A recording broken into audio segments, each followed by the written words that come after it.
So what I'm going to do is I'm going to show you just how we plan out railings. This is a typical late 70s home, and there's a lot of rug involved and sort of a typical job that we do. It's about the time that the railing needs to be replaced, you know, 40 years old or so, or 50. So the old railing, you can see where the half newel was here, and then you can see where the newel post here was here, and they were 3-inch.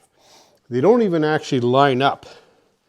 I'd have to show you with a tape measure, but this post, where the newel post is and the half newel, they're off by about 3/4 of an inch. So we talked to the customer. What we're going to do is we're going to put a half newel, and we're going to put it tight to this wall, and then the newel post will line up.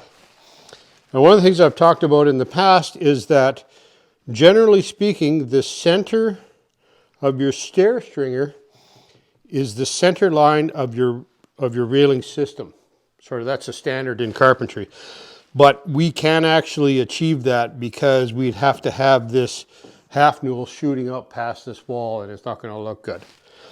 Now, just as far as, again, planning goes, initially the customer wanted a railing that would go around this corner and up the stairs.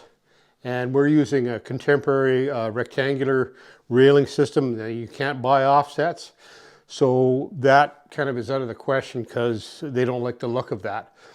They actually asked me if they can have a handrail here and then transition to a balustrade guard here, but you can't do that because your handrail has to be continuous. That you can't have a situation where you have to take your hand off and then place it on another spot when you're going down the stairs. So what we're going to do is we're going to build this little short piece of balustrade.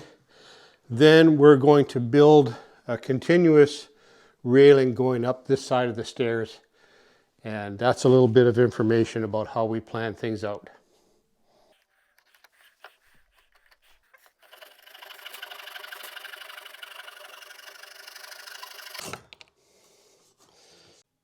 I'm going to show you a really easy way to mark the length of a newel post.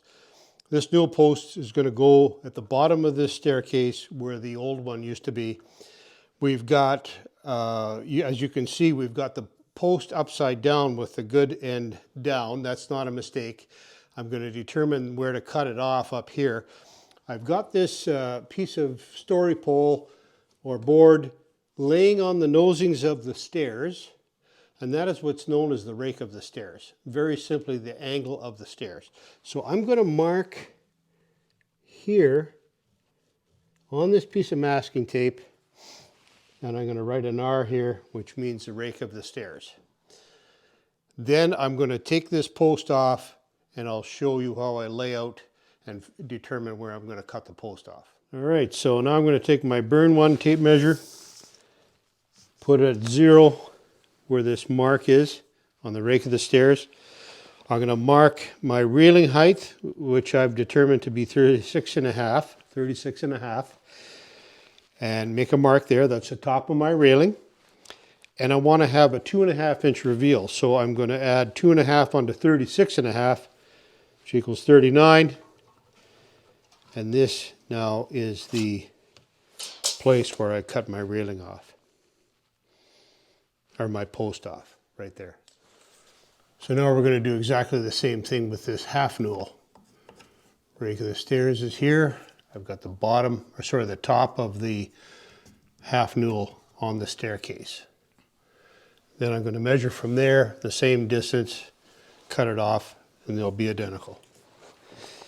So 36 and a half to the top of our railing, 39 is where we cut the half newel off. Now, you are going to notice that these two posts are different overall lengths. This one here, when we cut it off, will be just under 43. This one here will be 47 3/4. And that is all because the rake of the stairs varies from post to post depending on the positioning of the post. Now I can peel the tape off carefully. And once I cut my post,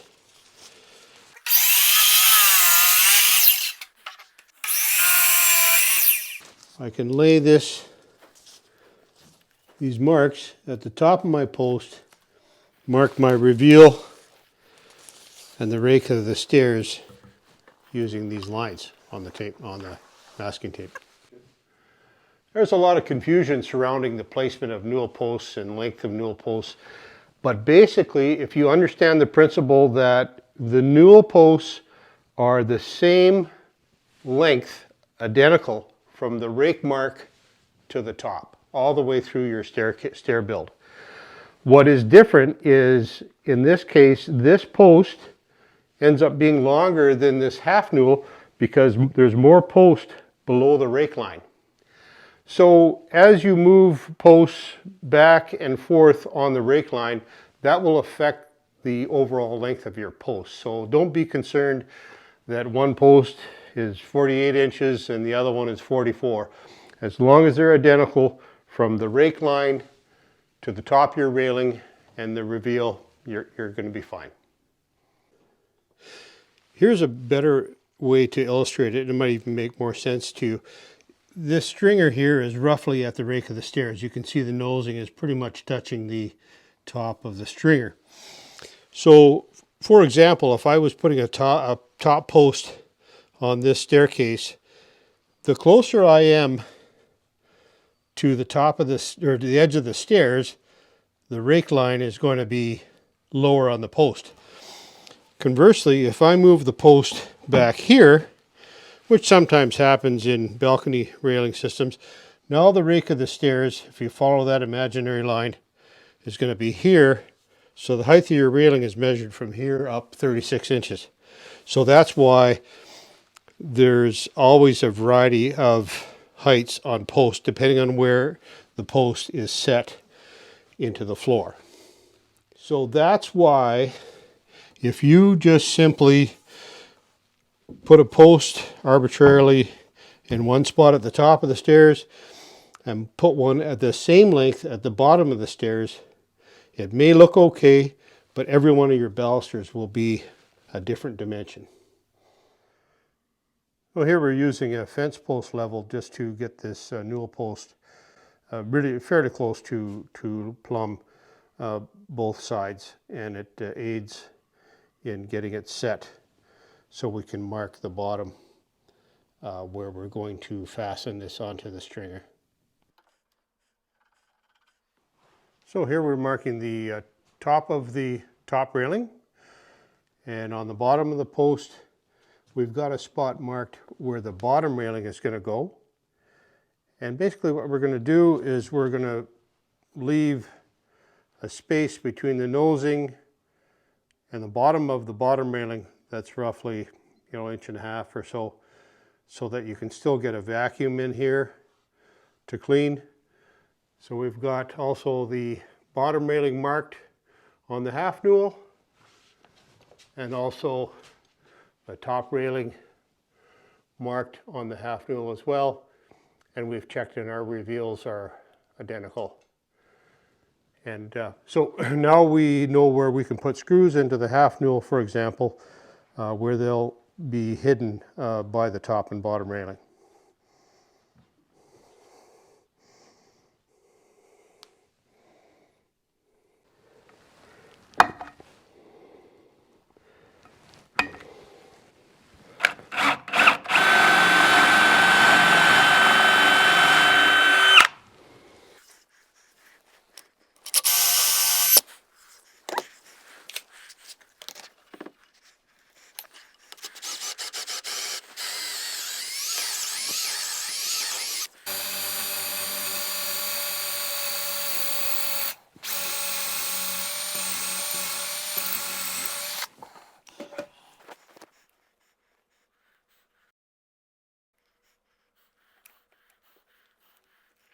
Yeah, it's going to be lots of glue squirting all over the place, but I'd rather have it. Too much than too little. Yeah, especially if it's getting covered by rugs, so. Okay.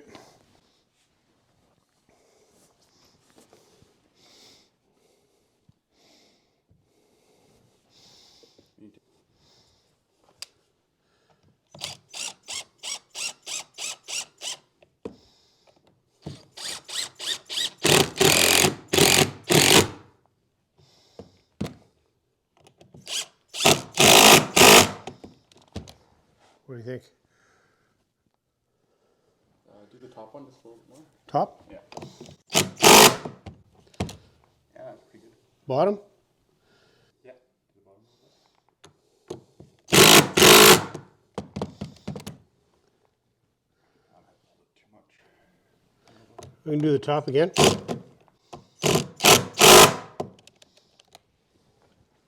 going to go here.